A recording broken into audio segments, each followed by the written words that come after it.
reality is a lot more mutable than we realize, and that as you change your consciousness, your experience of reality changes. You know, if you have this idea that everyone's not going to be nice to you and that's what you experience, if you change that, literally change that belief system, your whole experience is going to change.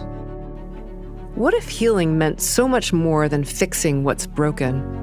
What if healing was about tapping into the subtle energies that unlock our potential for transformation? Diane Goldner didn't always buy into that. As a no-nonsense journalist writing for the New York Times and other top publications, she approached energy healing with a skeptical eye and was ready to debunk it. But instead, she found something that flipped her world upside down. Today, she's an internationally recognized healer and a medical intuitive, helping people unlock their body's hidden wisdom in ways in which we could all benefit.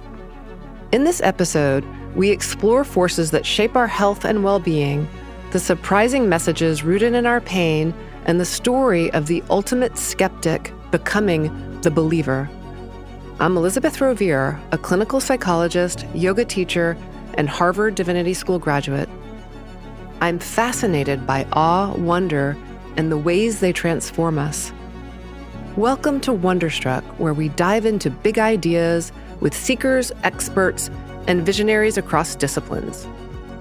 Diane, you are an internationally known healer, an Ivy League grad, and a former journalist. You've been a part of New York City's high society, and yet you felt like something was missing. Can you share what led you to transition from a successful career in journalism to the spiritual path? I just wondered if there was something more, because there I was at 28. And, and I thought, am I going to be happy editing? I mean, I loved editing, but was I going to be happy doing that for another, 50 years or something? Was there something else I should be doing? But I didn't even know energy healing existed. So it wasn't on my horizon. But what happened is I interviewed a woman who had started a charity for the New York Times. And it was called God's Love We Deliver. Yeah. And at the end of that interview, which was all about her spiritual awakening, which was very dramatic, she called me after the story ran, and she said, "Why don't you come meet my teacher?" And I thought, wow, that would make a great magazine article. She was like, "It'll change your life." And I was like, "Yeah, maybe for you." But I didn't really believe in that kind of, her story was great, but okay. So I went thinking I would, pitch the story and all that kind of thing. And, by the end of the day, I just was like, no way. I just was like, but I did meet her teacher, and I did learn to meditate, and I went on with my life. I didn't think anything had happened, but then little things started happening. And one of them was I went on a blind date. Okay. I have to laugh because it's so funny, Anyway, so I went on a blind date with a psychiatrist. And during the date, he pulled a book out of his bag, and it was a book about healing by Barbara Brennan. It's called Hands of Light. And I'd never heard of energy healing. And honestly, from where I was then, I thought, oh my God, this guy probably needs to be committed. But I looked at the book, so I had that thought. But at the same time, I was mesmerized. And I thought, my God, what if this is real? Because there was a certain logic to it. But what if this is real? So, I had been trained as an investigative reporter. I'd worked at the American Lawyer magazine, which was the ultimate in investigative reporting. Yeah. And so I thought, okay, I'm going to investigate and find out, how it works, if it's real, da-da-da-da-da. And I thought, this would be an amazing scoop if it's real. Okay. Mm-hmm. I'm laughing because I was so naive, And so I did a magazine article. And by the time I finished that article, I was like, okay, there is something to this. I remember one case that I tracked down was a woman who had macular degeneration. And she had the photos of the holes in her eyes. And then she'd gone through a series of healings, and the hole in one eye disappeared and the other eye got much smaller. So there was documentation. Diane, that was also a case, wasn't it, where they told her there was nothing that would change? This was it. Yeah. Sorry. Macular degeneration, like many chronic problems people have, which millions of people have chronic problems, are usually idiopathic. There's no medical understanding. I want to say medical because, sometimes from my perspective, there is a reason. But anyway, from a medical perspective, there's no reason it's happening generally. And there's nothing they can do about it generally. Anyway, so that case, and some other cases really struck me. There was a case of a woman who'd broken her pelvic bone, and for whatever reason, it didn't heal. And she was confined to a wheelchair, and she couldn't walk anymore. And she went to a healer, and some memories of having been sexually abused at a much younger period in her life came to the surface. Anyway, as she integrated all of that, her pelvic bone healed and she was walking again. So there were cases like that. Mm-hmm. And I thought, okay, again, I have to laugh because, I thought, okay, I'm going to investigate this and really get to the bottom of it. I'm going to look at all the science and I'm going to find out how it really works. Because I thought to myself, if this is happening, there must be some science to it. That's my paradigm. You were a skeptic going into it, and you have a delightful sense of humor. So when I was reading your book, I was laughing. So when you're doing this and you're interviewing these healers or the people that have been healed, what's your experience? What are you thinking? You're like I know you're thinking like there's something to it, but are you thinking like how could it be? Like what? How did you feel? Yeah. In the beginning, I would be like, people would tell me these things and I'd be like, no, that can't really happen. But I also went to a healer. I thought, okay, if I was doing a piece on auto body mechanics, I'd probably take my car in, right? Right. So I thought, okay, I'm going to take myself into a healer and see what happens. I didn't even think I really had anything to heal, Although I was going through a confusing place in my life, I didn't really know exactly what direction I wanted to go. So I went to this healer and I had 5 sessions and they were all lovely, but I couldn't really track a thing. Okay. I was like, this is ridiculous. I remember in one healing, she said something about snake energy and I got on the train and there was a woman who sat down literally across from me on the train, and she had this big snake running up the back of her leg, a tattoo. I thought, okay, that's an interesting coincidence, but I didn't really think anything was happening. And I had my 5th session, and she said that I had these quills in my neck. And I was like, you've got to be kidding me. It's like, I look in the mirror every day. I've never seen quills in my neck.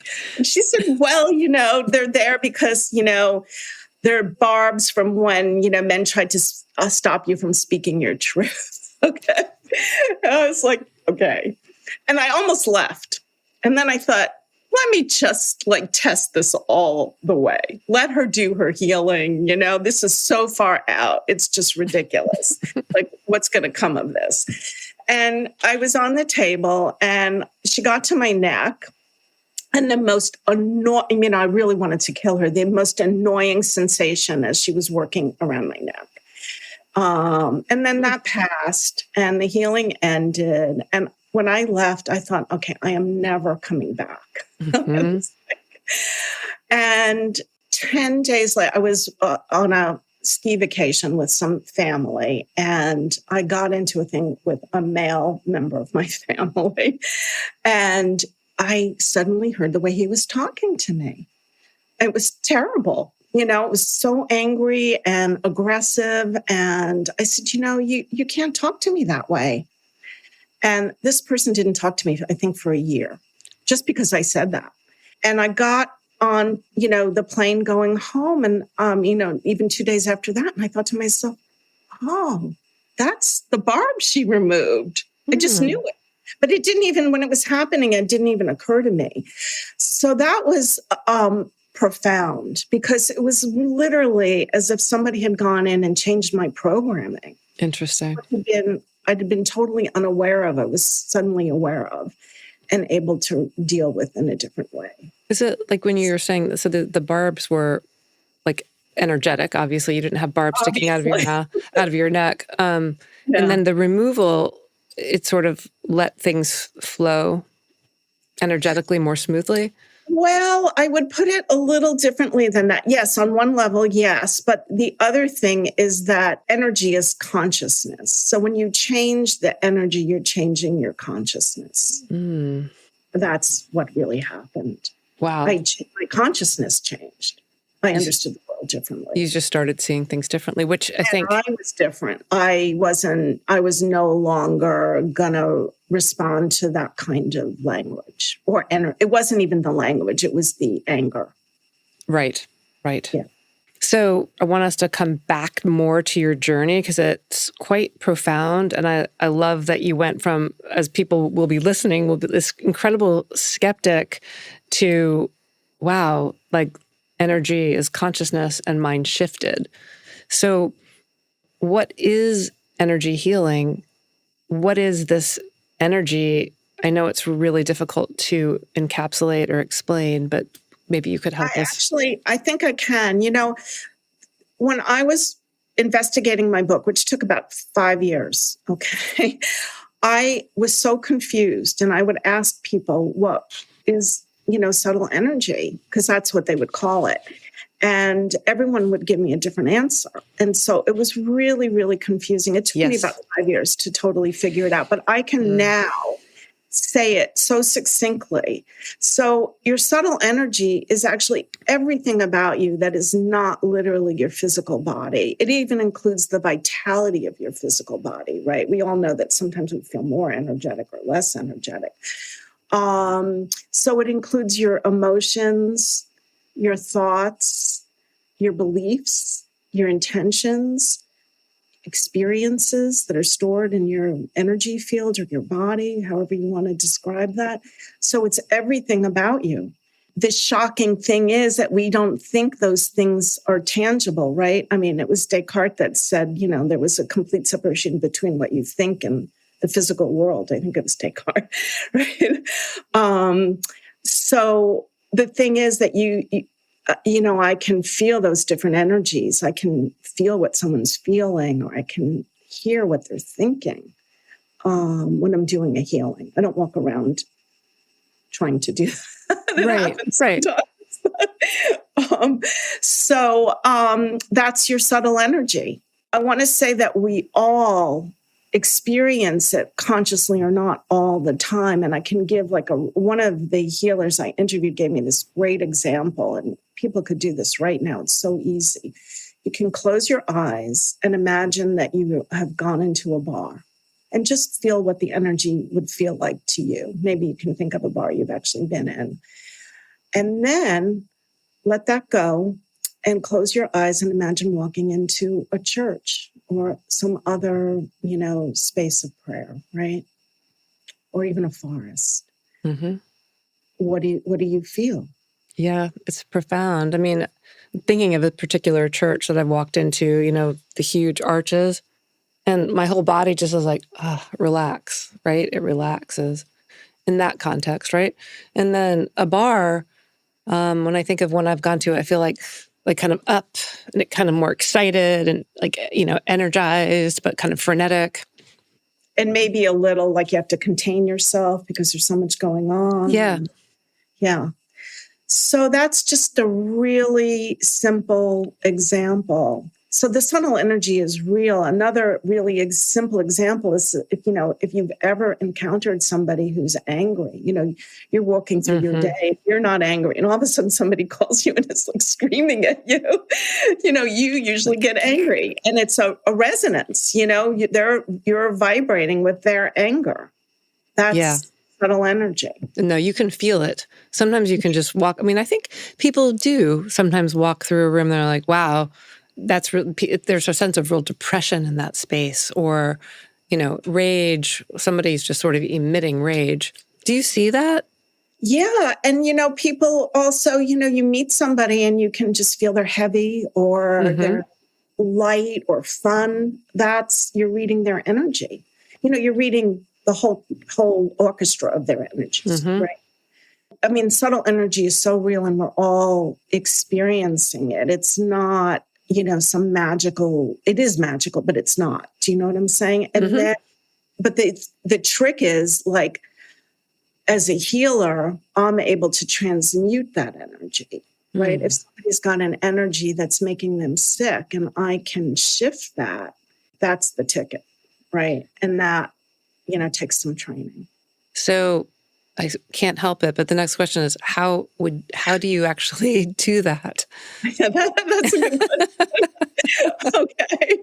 So, I'm going to give 3 different examples. I mean, I have so many examples that I get, so think about what to share. So, okay, very simple one. A woman came to me, this is quite some time ago, and her hands were atrophying. I mean, this is one of those cases, she'd been to all the doctors and they were like, I don't know, and, there was nothing they could do and it was kind of getting worse.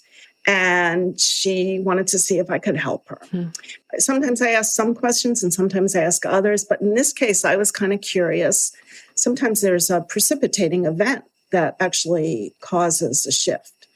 And I said, I asked her when it started and she told me. And I said, well, what about a year or 2 before that? Did anything happen in your life? And she was like, no. And then it was literally, I could see a light bulb go off in her head, like in the cartoons, the comics, And she said, oh my God. She said, my husband had a skydiving accident. And I saw him, his parachute didn't open and I saw him crash. He did survive. He crashed into a tree, so he was lucky. But it took a year of nursing him back to, So it was a very traumatic event. So I still didn't know exactly what had caused it, but I knew it had something to do with this, right? And so I started the healing, and as I ran energy into her hands, so I'm really running a high vibration, and then I'm allowing, almost like echolocation or something, the information to come to me, what's in her hands. And it was clear as day. Sometimes I think I couldn't make this stuff up, because I can't. So the answer was that she couldn't handle the possibility of her husband's death. They were childhood sweethearts. And so, I did this healing where I, worked on that issue and released that fear and showed her that he was okay and that she would be okay. And she left that healing and, she reported back to me at some point that her hands had gotten significantly better. They weren't all better. And then 2 or 3 years later, maybe it was just 2 years later, she came back. Her hands had gotten a lot worse. So it turned out to be the same issue. Her mother was in the hospital and the doctor said she was probably going to die. So it was the same difficulty handling death of people that she was close to. Yeah. And this time I actually, I never know how metaphysical to get, but let's just say a high spiritual being appeared and told me what to tell her, which was basically that she would always be okay and that she could turn to, she was Catholic, so she could turn to Jesus or Mary for help or just turn within and ask for help, and she would receive the guidance that she needed to deal with whatever she was dealing with. And in this case, she left my office with that information and she was able to handle the whole situation with her mother, who did recover. Oh, good. She made all the decisions that she needed to make using that guidance I had given her to ask for guidance and help. And her hands again improved. That's impressive. It's remarkable. It brings into the whole manifestation of like how, there's these messages in the body, or the body is conscious, and that the hands, in a way, the energy of the hands, so to speak, or I don't know how you would say it, we're communicating with you on a more, let's just leave it at that. They were communicating with you. But it brings me back to your own journey. It makes me think of your story of going to the teacher, to these other healers. I'm kind of curious. You had this shaktipat experience. How did it happen for you that you became more open to this? Was it through the shaktipat, or was it just an ongoing journey? It was both. Let's describe what shaktipat is. Yes, because, thank you. It's not a term. It's a Sanskrit term. So I had met an Indian meditation master. And so shaktipat is, in essence, when a master transfers her light or consciousness into the other person. So it's not like you suddenly become completely illuminated, I wish. But it starts a process of clearing out, let's call it the debris or the delusions that we all have, that we need this or we need that, or, this happened, whatever it is, right? Or we have this anger or this resentment, it starts cleaning that out. And that process, God, could take lifetimes, So in a sense, it's a maha healing. It's a big healing, right? Kind of like somebody starts a chain reaction, a nuclear reaction. And then there you are. You have to deal with it. It was literally like a tsunami of energy. I didn't really know I had an energy field in those days. And it was like a tsunami went through me, and I was much more vast than I realized, which we all are. It's not just me, but it was just like, and I think I lost consciousness for a minute, and that was, and I wasn't expecting it. So the whole thing was like, oh my God. And then afterwards I thought to myself, what was that? Did that happen? And it was like nobody around noticed it. Do you know what I mean? Yes. And then the teacher didn't even acknowledge that it had happened. And it was really like I was on my own. That's how I felt. But it was unbelievable. I knew that I couldn't pretend that hadn't happened, which was my original, like, could I just pretend that didn't happen? Right. Because you don't want to go outside the norm. You know what I mean? It's, but I didn't know that I didn't know for a long time, what Shaktipat really was. I'm speaking now many, I hate to count how many years later. So my perspective has changed. But in the beginning, I didn't have a clue what was going on. And it was really, A, unnerving. And then B, I had experiences, obviously, having healings. And then I was going into the workshops because I was reporting and trying to make sense of what was going on. And healers would, two things would happen. They would talk about what they had done. And then they'd kind of invite me to participate because I think they thought it would give me a better idea of what was going on. And so I would try the things they said they had done, thinking they would never, ever work, at least not for me, Yeah. They sounded so crazy. I didn't think they could work for anyone. But it turned out every time it would work. And that was shocking. I went through about 5 years where I was basically in a constant state of shock. I mean, I'm laughing, but it's true. I remember, Diane, there's one part where they were asking you, like, you try it. Look at this person. I think you were in a workshop and you were like, okay, I don't see anything. And they're like, come on, what do you see? And you said, well, I kind of see this grid pattern of light. And then your partner was like, that's exactly it. It was actually, I was visiting the Barbara Brennan School and it was after hours. So a group of healers were were hanging out, and I was hanging out with a few of them. And one of them, Gerda, who really, I think she just enjoyed pushing my boundaries. She was, she said, "What do you see in so-and-so's leg?" The other woman was wearing a leg brace. And I was like, "Well, nothing. I don't see." And she said, "Oh, come on. What do you see?" And I was like, "Nothing."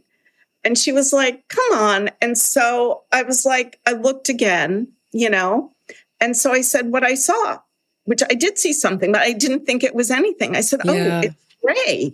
And she said, "Yes, it is." I was like, because I was going through all these workshops asking, whoever I was sitting there, what's going on? What's going on? Because I didn't think I could perceive what was going on during a healing. That's a long time. Is that what happens for you now, where you see different colors of light? And did you see the grid pattern as well? Yeah, I might have. I don't even, if it's in my book, yes, I don't remember that. But yeah, I think Gerda first asked me what I saw in general, and then she asked me to see what it looked like as a grid. So all of our cells, build on a grid of energy. They're not just like, a mushmash, they actually, and that's the energy grids that run through the body. I guess it's like when you are doing a healing, do you see, what do you see? It's very variable. It kind of depends on, I don't know, everything, the other person, me. So sometimes it's very dramatic and visual. Sometimes I hear something. A lot of times I feel what's going on inside them, or I just know. It's like I'm in them, almost emerging. When I do distance healing, which we can talk about later, I almost overlay that person through my energy field. So I just feel whatever they're going through, or at least as much as I'm allowed to feel. I'll give you another example where a gentleman came to me, and this was a high charging executive who did not believe in healing. I get a lot of those. Okay? But they show up. Skeptic. So somebody's friend suggests, somebody's in a crisis, and they said, "Go see Diane, it can't hurt you." Okay. So it was one of those things. His friend suggested that he come to see me. And so he had lost the hearing in one ear through a benign tumor, but it had destroyed the nerve in his ear. And he was coming to me because the doctors had found a shadow. When they took a series of pictures, they found a shadow in the other ear, and there was concern that he was going to lose his hearing altogether. And so, he laid down on my healing table, and I started running energy into his ears and asking, and I saw him swimming in the ocean, as a younger person, and so happy because he didn't have to hear anything. You know how the ocean muffles your sound? And so swimming was nirvana. I love swimming too, but I love it because you're floating and this and that. He loved it because he didn't have to hear anything. And I thought, that's interesting. I was like, I wonder what it is he doesn't want to hear. And the answer came immediately. His father. So it was clear to me, I can't even tell you how, but it was clear to me that his father had spent a lot of time yelling at him. Okay. So I worked on the idea that he didn't have to stop hearing, to protect himself from his father's anger. And, we finished the healing, and I explained what I had seen and what I had done. And he just looked at me he's like, "Oh my God," he said, "You've just described my whole childhood." Yeah.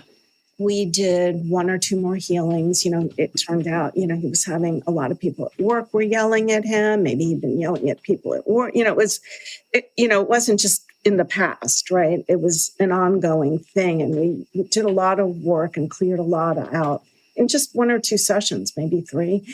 And he went back for new scans, and the shadow was gone.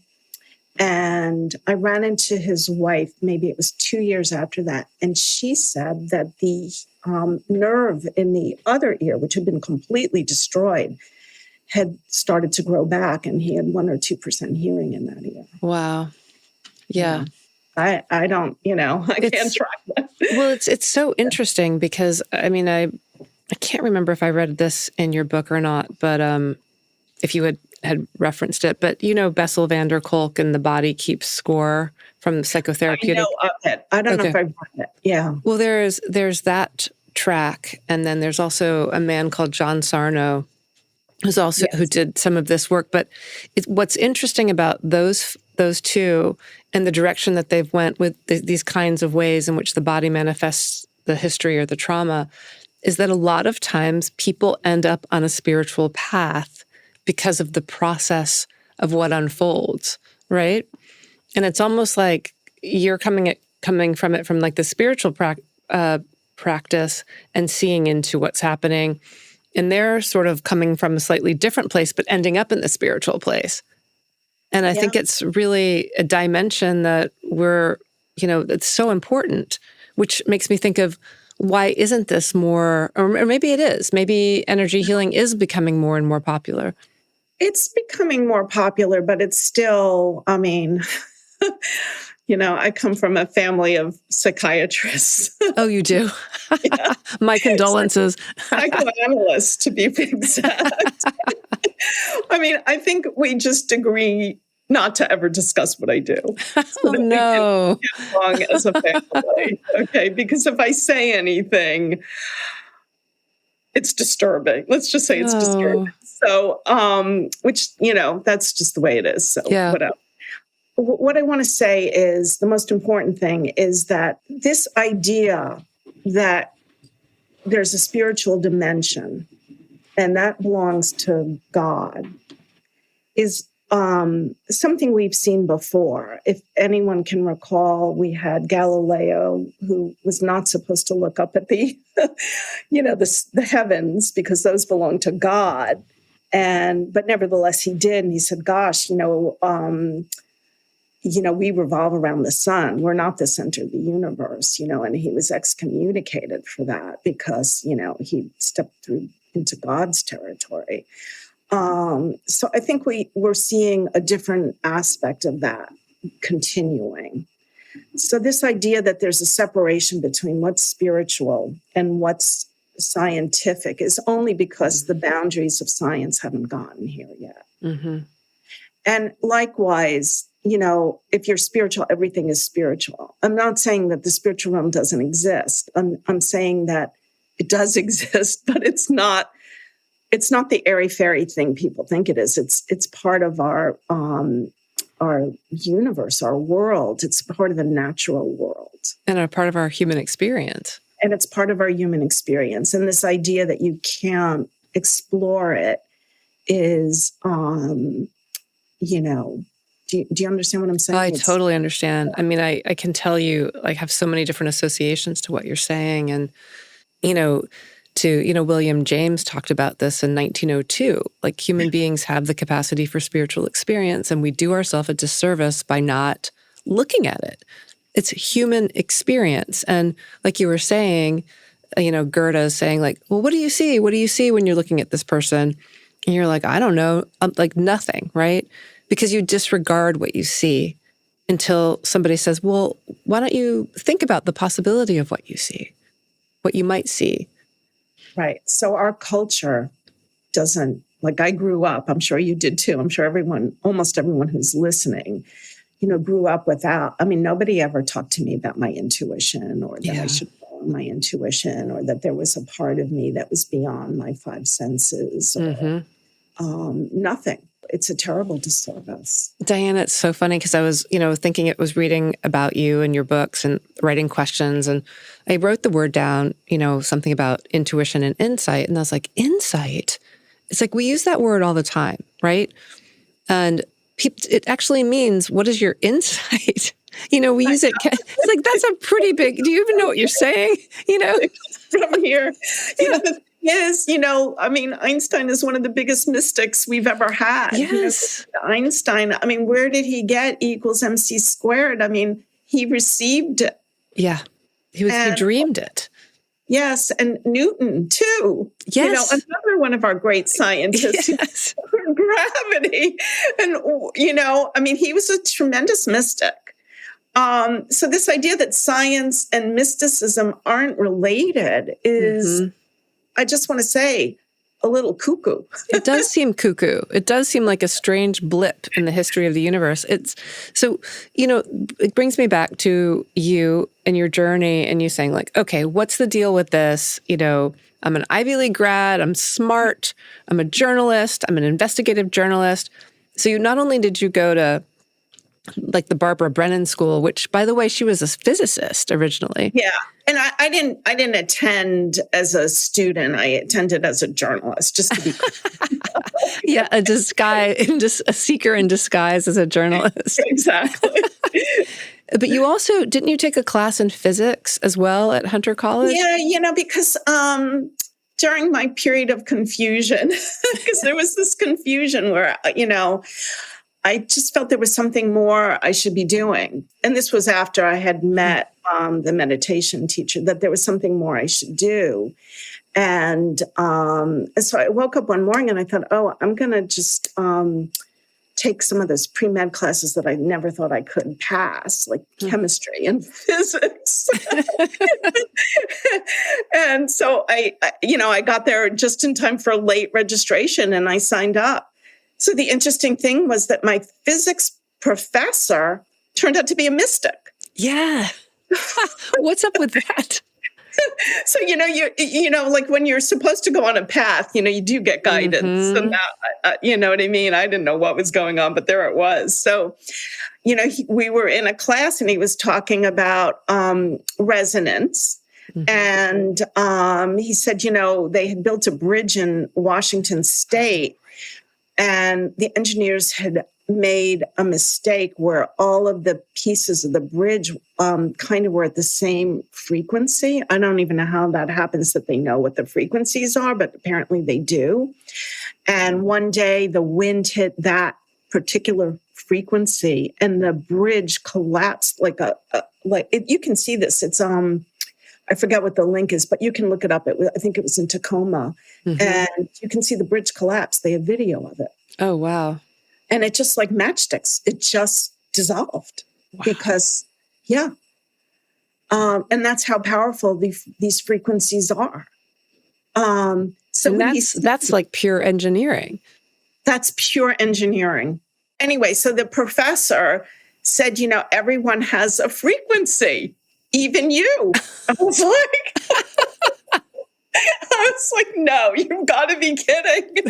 So I went to see him, I thought I need some help. And I went in and I said, I need help. I said, I'm having problems with, I think it was, weights in water and how it displaces things. I said, but when you said that thing about frequencies, what did you mean? And he started talking about the chakras with me. And I was just speechless. And he was a retired, captain in the Coast Guard. Fascinating. Yeah. It's so interesting because a lot of the known quantum physicists, Bohr and Heisenberg all had, a toe or a foot or a hand in Eastern spirituality.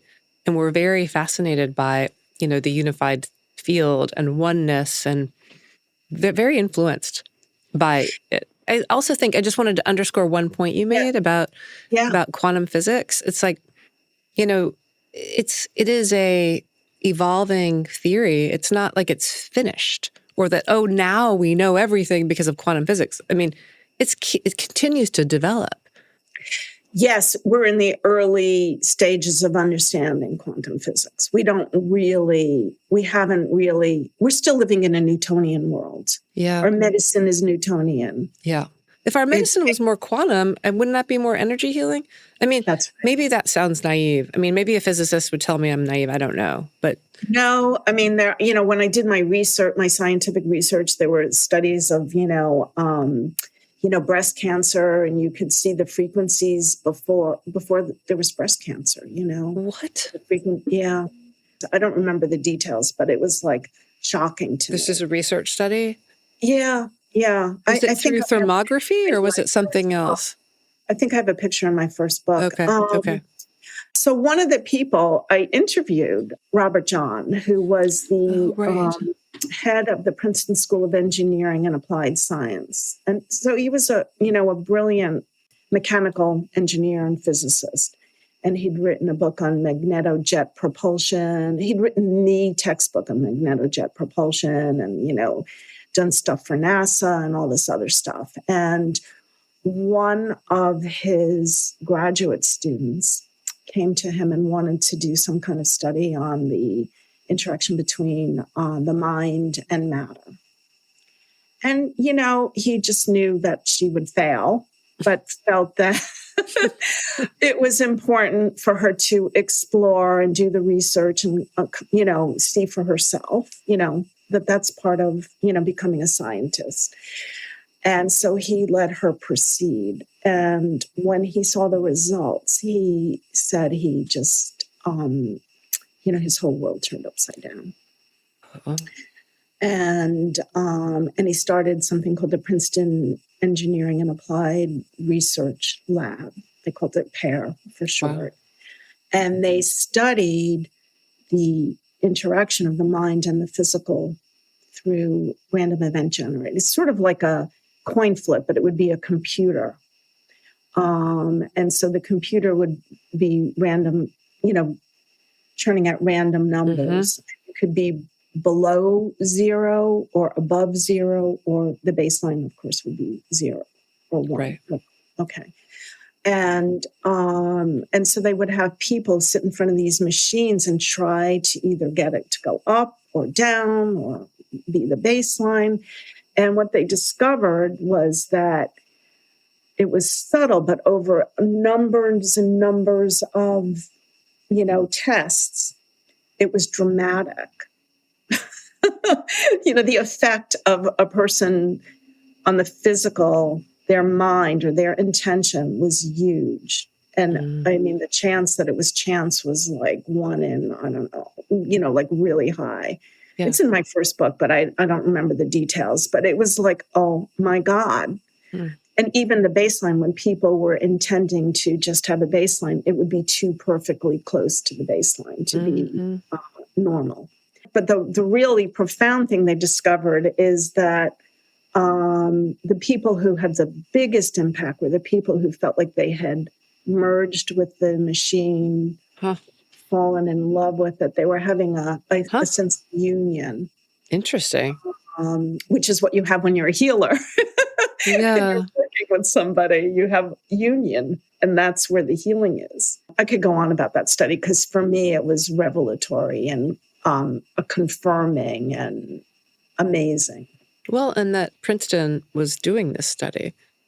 Yeah, I think they were doing it in the basement. Right. I mean, they were funded. They were funded by big people. And all the big guys in the Department of Defense came to their 20th anniversary party.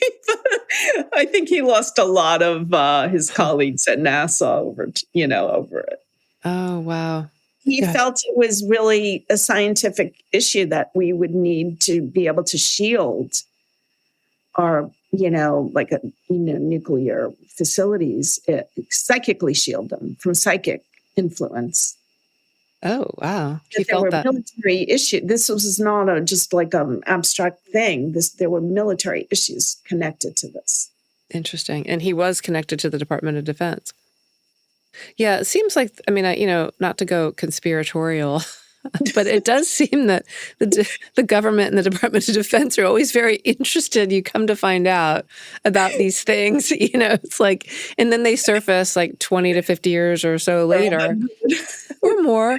But, there's have a remote viewing project. I know. Which was run by a physicist. Yes. Yeah. So it's kind of like the more you hear about it, it's like, oh, okay. Yeah, it's more out there than we're aware of. The people in the know. They just think, honestly, I ran into the NIH at one of these events, and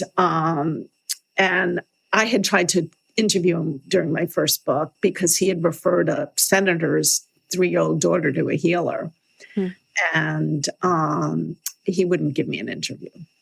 And I asked him, like, why wouldn't you talk to me? He said, people aren't ready for this. But he did refer to the senator's daughter. You know, she had brain cancer and she survived. Oh, that's beautiful. Good. Yeah. So, but he's right too. In some ways, people aren't ready for this, but I feel like more and more they are, and they're curious. So I don't know if I can turn the tables for a minute. Like, what got you interested? Oh, well, I feel like my whole life in some ways, you know, I've always had those kinds of questions. I mean, I definitely, you know, I felt like I was sitting in Sunday school asking questions and I was told not to, you know, or don't bring that up, or why would you ask that? Or, you know, like someone shaking their head, you know? It's interesting. It's on both sides, the religious side and the medical and the scientific side, right? Don't ask those questions. Yeah. You know, and it's just, and you know, I am a psychologist, and there's, you know, like I was talking to you about Van der Kolk and Sarno, and when I started reading Freud in graduate school, like there's a whole section on Freud, you know, his collected works, and there's sections, if you look at, where does he talk about telepathy or, you know, clairvoyance, he talks about it in the collected works, and he says that empathy is emotional telepathy. And I was like, what? This is amazing. And I wrote a whole paper on it. And guess what? I got a bad grade. I'm not surprised. Coming from a bunch of analysts, I'm not surprised. But, you know, it is interesting because he said at the end of his life, he said if there was something he could do, it would be to explore these realms. I think that was later in his life. It was part of the reason why he broke from Carl Jung, because he was worried about being discredited. But towards the end of his life, yes. But it also brings, you know, kind of circling back to this question of healing, and, you know, it's a modality. But why do you think sometimes it works and sometimes it doesn't work? What is that? Is it about, where is there the role of suggestion or karma or readiness? So, you know, I worked with a lovely woman who, she had cancer in her brain. I think it was secondary cancer. You know, she'd had breast cancer. I don't remember now. So it had gone to her brain, and we did healings and she went into remission to the point where, you know, she just really wanted to embrace life. And she ended up leaving her husband, who she had always felt would take care of her, but she didn't feel that it was a happy and expansive relationship. Let's just say that. And she went with this guy and she was very happy and they bought a house together. But then she realized that he wasn't really on her team. Like if she got sick, he wasn't going to be there for her. And she was devastated, and her cancer did return and she did pass on. You know, that's an example of, she didn't have the time or the bandwidth to absorb that shock. Could you feel it, Diane, when you were working with her, that was a struggle? I did, but she also stopped calling me when she started spiraling down. She had really given up hope. Okay, I see. You know, I think about her because, you know, I don't think she could even articulate what the problem was. I mean, she articulated the problem with him, but I don't think she connected it totally. Maybe she did. Another case that I handled, which was really tragic, was a client called me her son, who had been a very troubled man. Maybe he was a vet, I can't remember, but very troubled, and maybe he'd been living on the streets and this and that.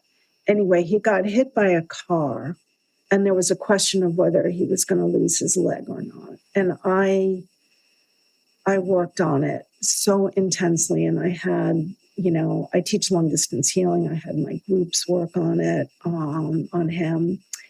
Wow. And there was just a feeling of he just was in such despair anyway. You know, it wasn't because of the leg. It was The leg was because of the despair, right? And he ended up losing his leg, which I think he didn't want to live after that. And he was released, and then he died a short time after that. So sometimes somebody's despair is just so deep. There are other times, I remember I worked with a woman, and again, she didn't come to me very often, but she had a very advanced lung cancer, a young woman with young children. It was really hard, Yes. And she didn't even want to tell her children that she was I think they knew she was sick, but she never told them she had cancer or that she might die or anything. And, her poor child would be like, Mommy, is this what you have? Mommy, is that what you have? Oh. And she couldn't really even rally herself to really try to heal herself, right? And she did pass also. So those are 3 examples. There are other things that are just, so deep without getting too metaphysical. Sometimes we come in with really intense things that we need to heal. And it is, I joke about it, but it's really true, that there's only one thing more difficult than healing sometimes. When you have to work on like really deep trauma, you have to experience it sometimes. It comes up through the body. Right. So it's not easy. But as I say, there's only one thing more difficult than healing, and that's not healing. But sometimes it's more than a person can do in this incarnation, or, they come too late, or they don't think anything can help them, so they don't try that hard. There's a lot of different things. And then there's other things, the universe is so much more complex than I think we understand. And, this is way before I had any understanding of my abilities or gifts. Okay. I was at dinner at a friend's house, and the wife was pregnant. And I heard that he, the husband, was going to lose her early. And I didn't know what to do with that information. I had no idea. Anyway, when the baby, who turned out to be a girl, was 8, she died in a freak accident, which I won't go into here. But, and so the message was about the baby that the wife was pregnant with, not the wife, right? But I knew that before the baby was even born. I was told that. I didn't really understand exactly what I was told until later. But there's more going on. Sometimes the soul maybe comes in, only needs to come in for a brief time, or is there for other people. It's just very complex.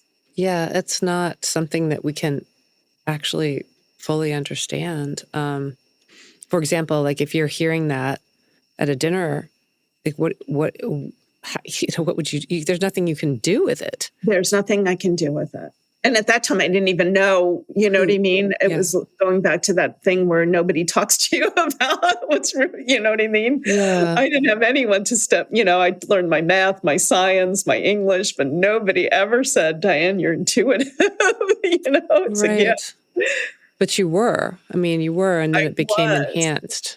And I'm going to add something really, for a lot of people, I think they get sick. They're intuitive and they get sick. They don't know how to deal with their intuition. They don't have good boundaries. They feel what other people take on the energy of other. You must see yes. Oh, all the time. All the time. And people get sick from not having the right training and understanding. Or paying attention to their inner guidance. Yeah. How is there a way that you could, how do we tell people to pay attention to their insight and intuition? The thing is, the body is like, I don't want to say in every case, but in a lot of cases, the illnesses that we start to get are really messages from our, whatever you want to call it, your higher self, your consciousness, your whatever it is. Okay.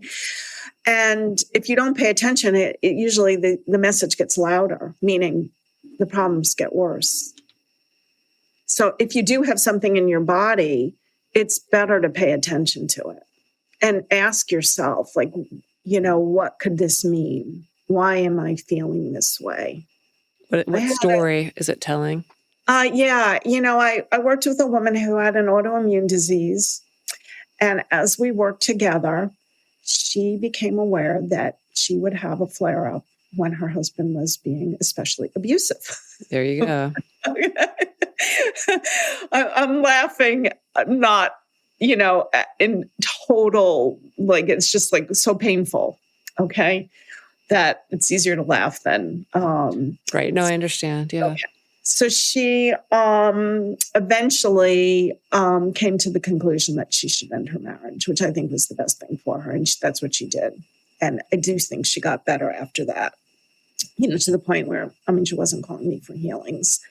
When you're doing that kind of healing, are you tapping into some sort of way, this universal energy source?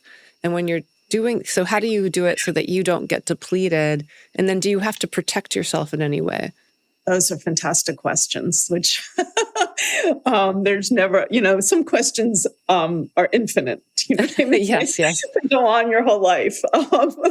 So I do a lot of practices. So in general, I sometimes think I was dispatched to be a healer because there was no better use for me because I was meditating all the time.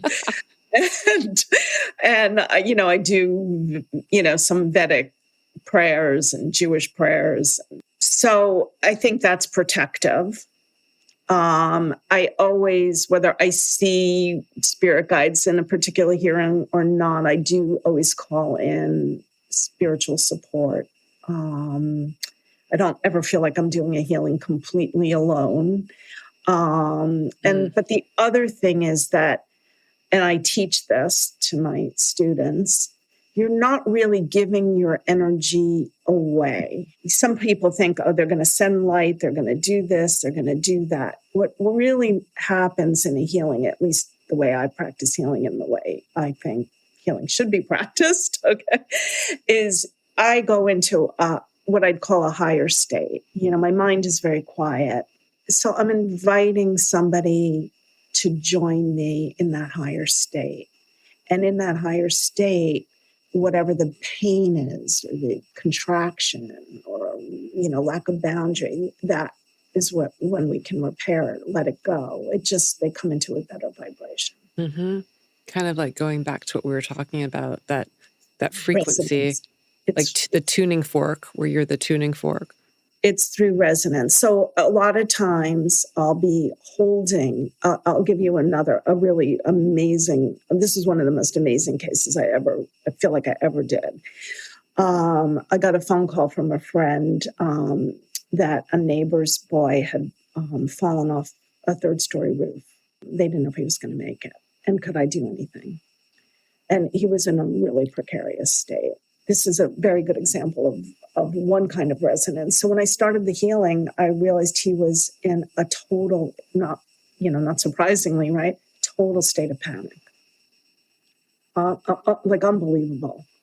And it probably took me about 2 hours to calm him down. And when I said calm him down, I just had to hold my state until he finally relaxed into it. Wow. It's not that I don't go in at all, but you're never pushing. It's a receiving, really, of somebody's energy. That makes sense. Yeah. And so at the end of those 2 hours or whatever, I went into his head, to help his head. And he immediately went back into that state of panic. Now, this is long distance. So energetically touching his head brought him back into that terrible state of panic. So I had to calm him down and keep him calm while I worked on his head. Anyway, he walked out of that hospital like 3 or 4 weeks later. Wow, incredible. And I wouldn't even say that it was the healing. I would say that in that frozen state, he never would have healed. His energy just couldn't. Yeah.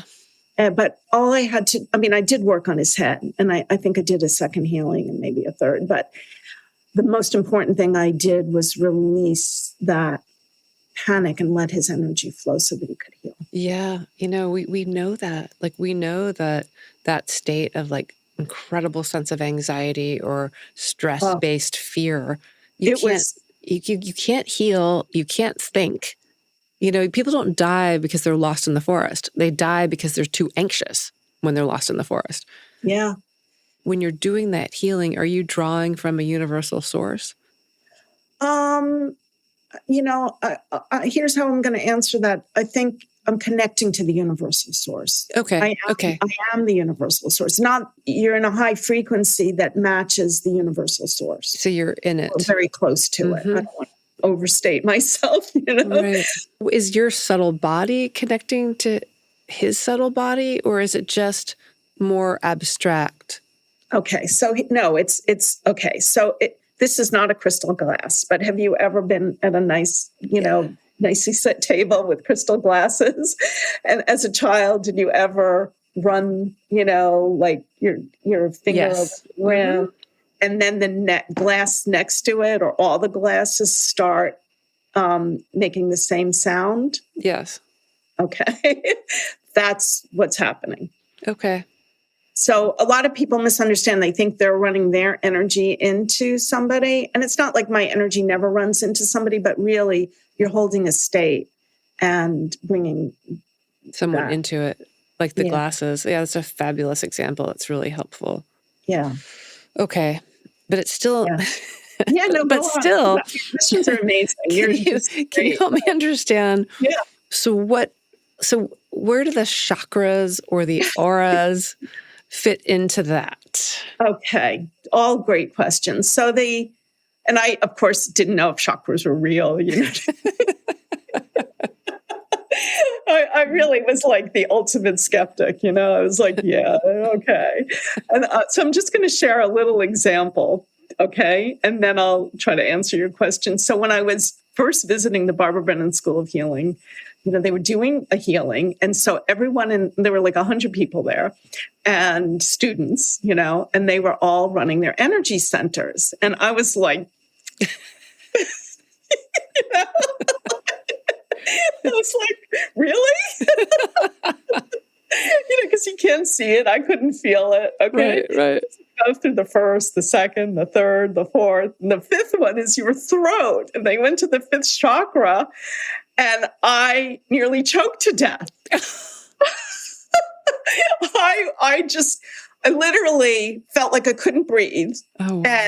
And I totally freaked out. I looked around for the exit, and I realized I would never make it to the exit. You know what I mean? I was like, I was really gone. Oh. And then I thought to myself, fifth chakra, throat. And it released. Like just knowing that that's what was going on somehow released. And then a teacher had been assigned to be my escort, And afterwards she said, you have some blockage in your throat chakra, which was a message I heard a lot. Because of course I did. And I was a writer. So this was really crushing, because writing, your throat, voice, and she said, and that vibration hit your throat chakra. And that's why you had that reaction. Oh. And I was like, it was hard to argue with that, but I did. You know what I mean? Because I didn't want to hear it. So, yeah. Yeah. So the chakras are real. Okay. I think that I'm sharing that story because I didn't think they were real. And there I was. Okay. I'd say they're the closest to our physical body in a way. There are energies that are more subtle, more fundamental, but your chakras are how you receive a lot of information that you're maybe not totally conscious of. Like if you feel like someone's angry, it's through your chakras, basically. And each center controls various aspects of the physical, the emotional, and the spiritual aspects of who you are. And if your chakras are open and flowing, then you're going to have more consciousness and presumably more health. And conversely, if they're closed, then you might have a contraction in the physical body and not feel well or get sick. And then if it's spinning backwards, then you're really in trouble. Mm-hmm. So I'd say that our energy, people talk about the mind-body connection, and your energy is that missing link. How does the mind and the body connect? Well, through the energy. Mm-hmm. It's literally through the energy. people are looking at that. The Newtonians are looking for the molecules that make that happen. And I'd say your energy affects your molecular structures. Right. Yeah. Yeah, no, that makes sense, like logically and intuitively. Can you can you reverse that chakra if it's spinning backwards? Yeah. Okay. All right. Yeah. So, when I worked on that boy, I'm sure I was holding my heart center in, a very calm state and allowing his heart chakra to spin, until it caught on to mine. Till it calmed down. Okay. Yeah. Do you feel like that in an even more literal but abstracted way that the foundation of healing is love, that this energy of love? I do. That's such a high state. Everything just relaxes. Talking about like the kind of love, like the sun is shining and it's just in that state of, right. Joy, ecstasy, but grounded. Yeah. So going back to the Pear Lab, what they discovered was that, the people who were in a state of love and union had the biggest effect. Right. And Bob John said to me, he said, love. He said, that's the most powerful force in the universe. Yeah. That's a physicist. Yeah. I think that's pretty cool when a physicist can tell us that. I mean, yeah. And isn't that amazing? That's bringing those two pieces together. I mean, and that's why was Jesus so powerful? Because the flaming heart of Jesus, right? Absolutely. Yeah. Huh. I mean, it's a lot to sit with. It's like, I don't want to just run away from that because I think it's probably the most profound thing. So that sense of the absolute as love, if we want to even use the word absolute, it's a complicated terminology, but I'd go there. I mean, I think, it's underlying everything in the universe is that state of love, actually. Okay. And then we fall out of that state for various reasons. And our whole job is to go back into a state of love. It's not easy, Yeah. I love that you said that our whole job is to go back into that state in a way. And most of us don't even know that's our job. You know what I mean? Like, I think it brings up the point, though, about, when you're saying that, I have my internal voice is saying, yes, but, or maybe I should say yes, and having that sense of, like, love isn't just like, oh, I'm just going to be a doormat and give you whatever you want. Like, love is fierce, like that sense of fierce compassion that the Buddhists talk about. People think it's like so flim-flam, and it's so powerful. And how do you hold that state? Like when I held that state with that boy, when I'm in a really deep state, I'm not really thinking, I'm just being. I don't have preconceived notions of what I'm going to do or how I'm going to help that person. I'm just holding a state and then, letting whatever vibrations, sometimes it's, very, as I said, very intense to release a vibration for somebody. But I'm basically holding a state as I'm doing that, and it's a state of love, as close as I can get to that. How does it impact your own feeling about mortality? I really want to go there because I'll answer that question honestly. Sorry. I'll just say when I began, I'm gonna answer that question. But when I began as a healer, I used to be so embarrassed. I've been a journalist, and I remember once I was doing healings with a retired CEO of a Wall Street investment firm, and I had a message to deliver to him, from like a spiritual guide or whatever it was. And I remember just like apologizing and hemming and hawing because and he said, Diane, he said, it's okay. He said, you're not a journalist anymore. So he released me. So I've helped people pass on. I've seen the light leave the body. Mm. I've had some memories of, again, I'm almost afraid to say it because it sounds, I'll sound so out there, but I do have memories of previous incarnations. Mm-hmm. So I don't think we have mortality like people think. Of course, when we leave this body, this life, people can't hang out with us or go to the beach with us or go bike riding with us once we leave, and there's a hole. But I do believe souls recycle. That was the teaching in the Catholic Church until like the 3rd or 5th century. It's the teaching of almost every spiritual path. The Tibetans literally find the Dalai Lama by him identifying objects from his previous incarnation. Mm-hmm. Everything we do and accomplish in this life does carry forward. The karma. If you bring light to the world, that carries forward. It means something. You could call it karma, whatever you want to call it. Mm-hmm. I think it's really important. And it's, obviously there's been people that I've interviewed that have talked about that experience, like the some people who have had the near-death experience or about reincarnation and so forth. So, but when you said that, it was striking to me when you said you've been with people that have passed and seen the light go or move, transition. Were you able to hold, were you with them in the process? Like, were you with that light?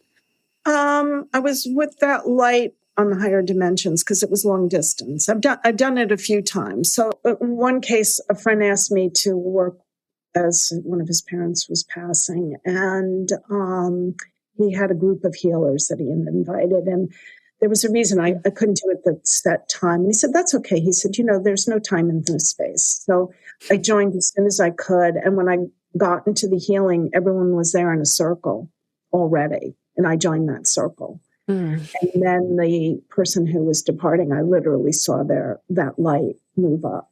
Now, I'm going to move on because there was another case that was really amazing for me. And as soon as you asked me this question, of course, it came up. Again, somebody who had interviewed me, in fact, asked me to help his father, who was in the hospital, thrashing around. It was clear he was dying. He'd had lung cancer and whatever. And he was thrashing around. He would not leave. I think they had tied his hands to the bedpost, that kind of stuff. And he asked if I could help. And so I went into the healing. It was clear he had some unfinished business with his children. So I had to bring in the souls, so he could make peace. And so that's what I did. I ended the healing. Later, I was at my meditation center, and when I was in meditation, I went and I looked, and I saw his soul. He was Catholic. Be received into the heart of Jesus. Oh my goodness! I know it was. And I wasn't brought up Catholic. I went to the funeral because this was of somebody I was friendly with. The son. And in the liturgy, the priests asked for Jesus to receive the soul. And I thought, you don't have to worry about that. He's already done it. Oh my God.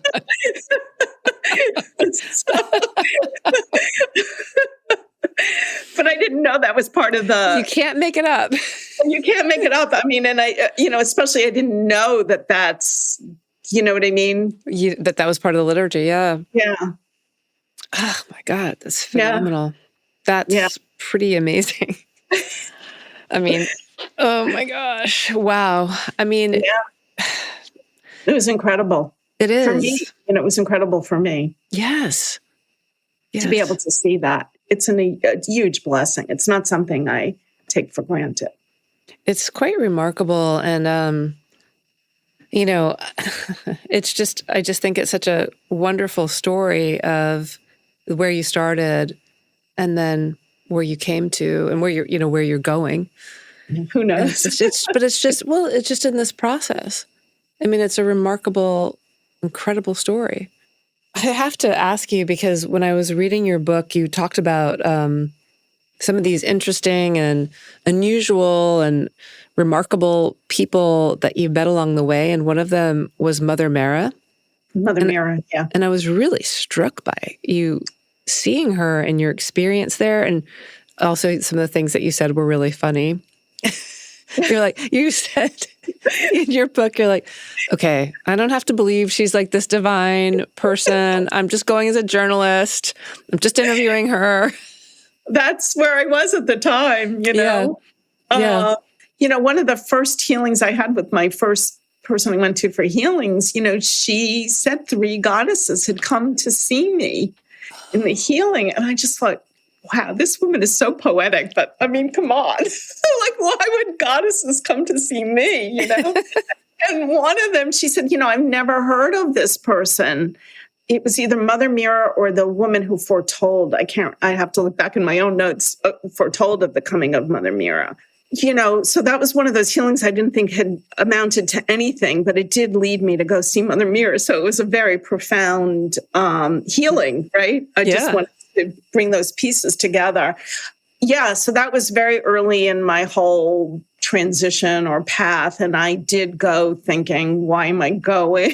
And yet I was like a moth, I just had to go and see for myself. It was extraordinary, and I could feel my third eye throbbing when I was in her presence. We'd have meditation and darshan, then it would last a few hours. And that whole time I could just feel it, Yeah, I just think that seems like it would have been something, even if you were walking in as a skeptic, that it would be extraordinary. And I know that in your book, you talk about what you were just saying about like your head was throbbing right where the third eye was. And yeah.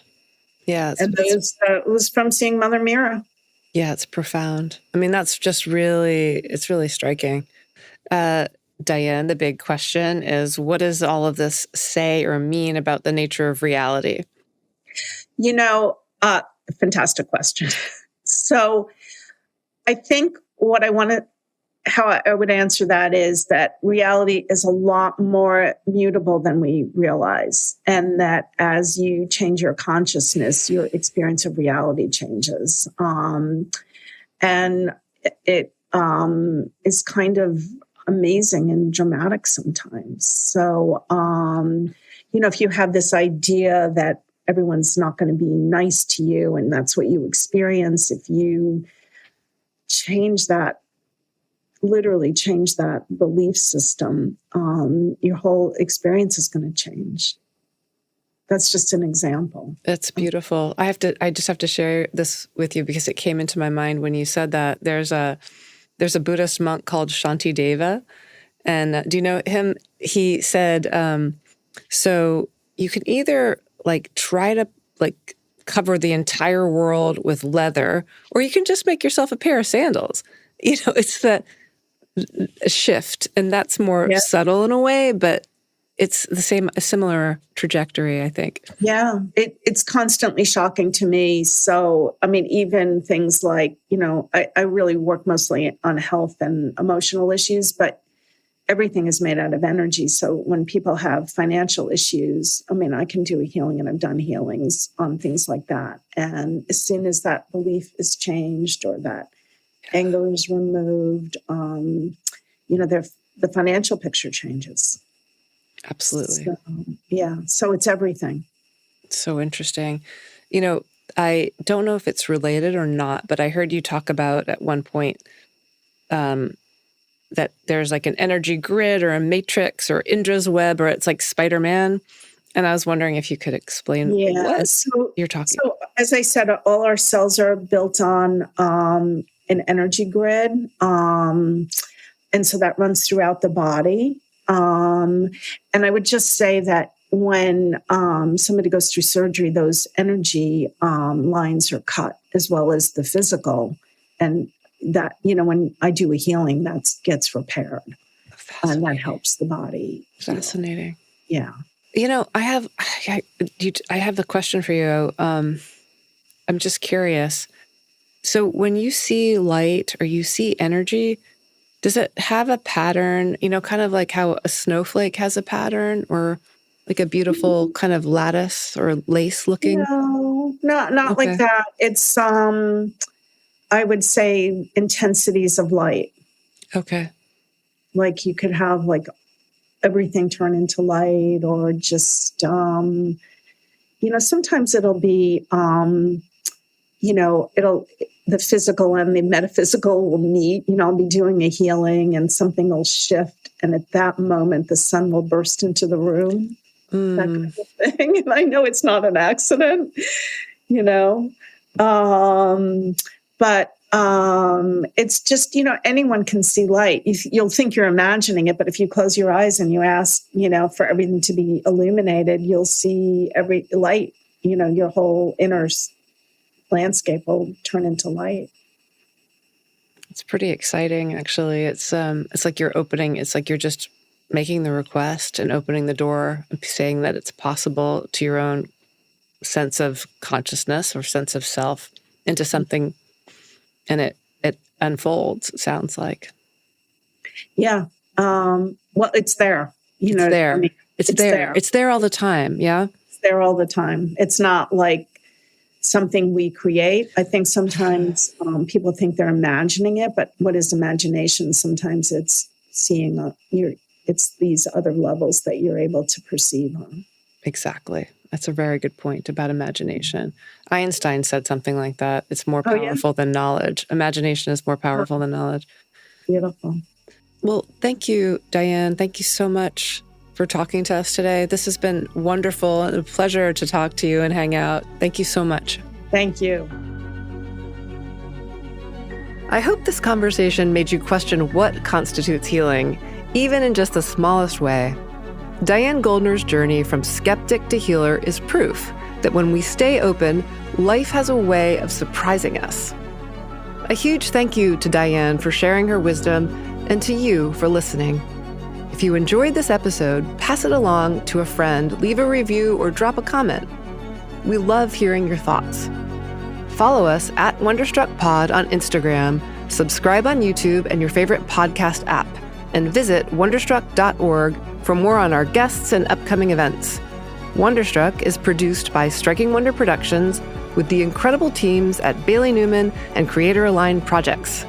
Special thanks to Brian O'Kelly, Eliana Leftheroux, Travis Reese, and Josh Wilcox. And remember, stay open to the wonder in life.